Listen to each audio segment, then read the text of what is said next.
Pressure, आखिरकार मुस्तफिजुर रहमान को KKR team से निकाला गया, बांग्लादेशी के नाते जो बवाल हुआ था उसके। लेकिन खेलकूद के बारे में तो भारतीय जनता पार्टी किसी भी राजनीति नहीं चाहते हैं और हम लोग किसी भी अनटचेबिलिटी का खिलाफ है, चाहे वो खेल का मैदान या राजनीतिक मैदान खिलाफ। लेकिन बांग्लादेश का मौजूदा हालत के बारे में पूरा देश को सोचना चाहिए। जो बांग्लादेश में सन 71 में 30 लाख लोगों को मार दिया गया पाकिस्तानी सेना और राजाकार द्वारा, 1,25,000 का ऊपर महिला जिसका उम्र 14 से 44 साल के भीतर है, जोशोर कैंटोनमेंट के जिन लोगों को पाया गया था उसको गैंगरेप करने के बाद उसको स्तन भी काट दिया गया। क्या बांग्लादेश उस चीज भूल गए? जो बांग्लादेश को जन्म दिया श्रीमती इंदिरा गांधी, सारे विपक्ष उनको सहयोग दिया। अटल बिहारी वाजपेयी जी ने उस समय उसको देवी दुर्गा बोलकर संबोधित किया। वही श्रीमती इंदिरा गांधी, चाहे हम लोग लाख उसका खिलाफ जा सकते हैं, उसका आलोचना कर सकते हैं राजनीतिक स्तर पर, लेकिन आज श्रीमती गांधी भारत की प्रधानमंत्री एक महिला, उसका पुतले करके छिड़कानी होगा, ये बर्दाश्त करेंगे हिंदुस्तानी? उस पार में जो घोष बोस दत्त मित्र है, उस पार में जो जायसवाल गुप्ता है, उस पार का जो तिवारी है, अग्रवाल है, उस पार का जो चकमा है, बुद्धिस्ट है, मुतुआ है, वो हमारा भाई है, हमारा खून है।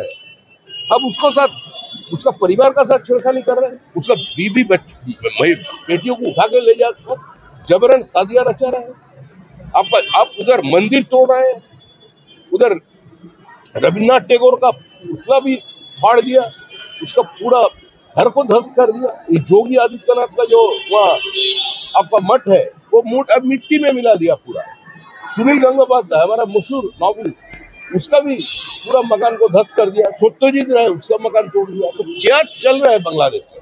बांग्लादेश में हिंदू को मारेगा और पश्चिम बंगाल में आकर क्रिकेट खेलेगा, पश्चिम बंगाल में आकर के जोया हसन, तो हर मंच में उसको दिखाई दे रहा है। एक बार भी कोई शब्द बोला अल्पसंख्यक के ऊपर ये अत्याचार हो रहा है, हिंदू का ऊपर जो ये अत्याचार कर रहे हैं, इसका खिलाफ एक भी आवाज उठा? इसका स्थिति भिन्न है। हमारा साथ एक 2200 किलोमीटर का पोरस बॉर्डर बांग्लादेश का है। एक तरफ से घुसपैठ चल रहा है, जिहादी को घुसा रहा है, और ये सरकार जो है वो तो उसके वोटर लिस्ट में नाम उठा रहा है। अच्छा, दूसरा सवाल यह है कि आपने दिल्ली में अमित शाह के साथ मीटिंग किया, पश्चिम बंगाल में चुनाव आ रहे हैं, सूत्र के मुताबिक हम लोग को खबर मिल रहा है कि बीजेपी दूसरा पार्टी को 40 से ज्यादा सीट छोड़ सकते हैं अगर किसी के साथ बीजेपी का गठबंधन हुआ तो। देखिए, पश्चिम बंगाल के अध्यक्ष होने के बाद अमित शाह जी का साथ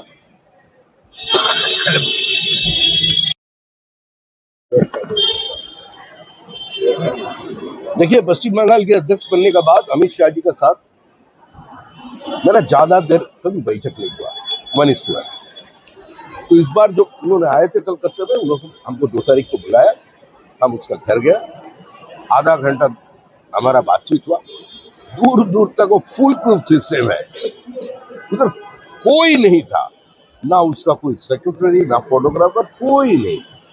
तो आपको कौन सा सूत्र से खबर मिल गया? इसके लिए तो हम लोगों को ज्योतिष चर्चा मिल जाएगी। बीजेपी क्या पश्चिम बंगाल में कोई पार्टी के साथ गठबंधन में जाएंगे? लेकिन भारतीय जनता पार्टी 294 में चुनाव लड़ेगी और एक कंफर्टेबल बहुमत के साथ भारतीय जनता पार्टी सत्ता पे है। की बात नहीं है यहाँ पे, किसी को कोई पार्टी को कोई सीट छोड़ने की बात यहाँ पे है नहीं। अरे हम लोग तो जोड़ने का बात कर रहे हैं, छोड़ने का तो नहीं बात कर रहे हैं। हम लोग तो सबको अपील कर रहे हैं कि इस चुनाव पश्चिम बंगाल को बांग्लादेश नहीं बनाने का चुनाव है। तो जितना सारे पार्टी है, थोड़े दिन के लिए वो अपना आइडियोलॉजी अपने सीने पे छुपा कर रख दे, उसका झंडा जरा ऊपर रख दे और आकर भारतीय जनता पार्टी को वोट करे। जनता ने बाइनरी सेट कर दिया। पश्चिम बंगाल में बीजेपी कोई गठबंधन में जा रहा है, हाँ या ना? मैं ये पूछ रहा हूँ, कोई गठबंधन किसी के साथ जाएंगे? अरे दूर दूर तक बीजेपी का साथ किसी का कोई गठबंधन नहीं है। हम लोग अकेला है, हम लोग अकेला ही रहना अभी पसंद करेंगे, लेकिन हमारा एक गठबंधन जरूर है। गठबंधन तो होगा ही, होकर रहेगा, पश्चिम बंगाल के आम जनता के साथ। मौसम बेनजीर नूर आज कांग्रेस में वापस जा रहा है तृणमूल छोड़ के, इसको कब कैसे देखते हैं? ये सुन्नों के साथ अगर आप सुन्नों को ऐड कर दीजिएगा मल्टीप्लाई कर दीजिएगा, कुछ भी कर सकता है। तो उसका जो नतीजा आएगा वो सुन नहीं है। कांग्रेस इरिलेवेंट हो चुका है, कांग्रेस एक पैरासाइट पार्टी बन चुका है। ममता जी का आंखों पे आंखें डालकर जो बातें करते थे, वो अधीर रंजन चौधरी को क्या मैसेज कांग्रेस से मिला उस आपको जानकारी में है। और कांग्रेस के मौजूदा अध्यक्ष जो है वो तो तृणमूल कांग्रेस जिंदाबाद बोलकर सिर्फ झंडा हाथ में लेना बाकी है।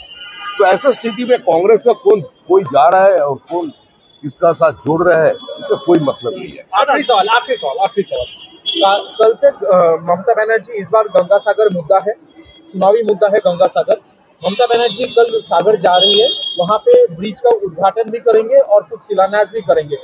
क्या आपको लगता है कि उनका जो हिंदुत्व के तरफ जो इतना नजरदारी है, इस बार चुनाव में कोई फैक्टर होने वाला?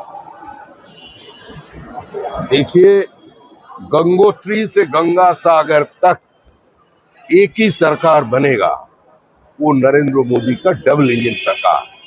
हिंदू मूर्ख नहीं है, हिंदू मुर्शिदाबाद नहीं भूला, हिंदू बंटवारा नहीं भूला, हिंदू 1946 ग्रेट कैलकाटा किलिंग नहीं भूला, हिंदू वंदे मातरम की अंगच्छेद नहीं भूला, हिंदू महेशतला नहीं भूला, खिदिरपुर नहीं भूला, धर्मतला नहीं भूला, सरस्वती पूजा का दिन स्कूल पे जो पोस्टर चिपकाया गया मूर्ति पूजा बंद करो ये नहीं भूला। हिंदू मुर्शिदाबाद में बाबरी मस्जिद का नींव डालना नहीं भूला। तो हिंदू जागरूक है।